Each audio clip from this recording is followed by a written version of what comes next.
Let's change the air filter in this 2007 Honda Civic with a 1.8 liter. It's an 8th gen Civic. Now there's some quick release clamps around the air filter housing. There are 4 of them, so go ahead and pop those off.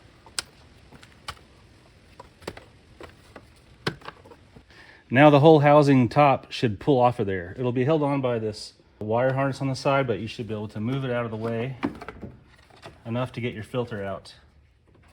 So remove your old filter and install your new filter. The filter will only fit in there in one direction, so put it in place and then put your air filter housing lid back into place. Now go ahead and reclose those quick clamps.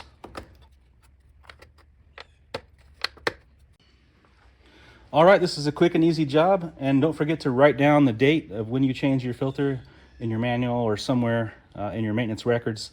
That way you'll know when to change it again. And you can get these filters anywhere, parts stores or the local Walmart or anything like that, and it's easy to do. So why not give it a shot yourself and help your vehicle to keep running as good as it can. So if this video helped you all out, give me a thumbs up and follow me for more Civic videos and other vehicle videos.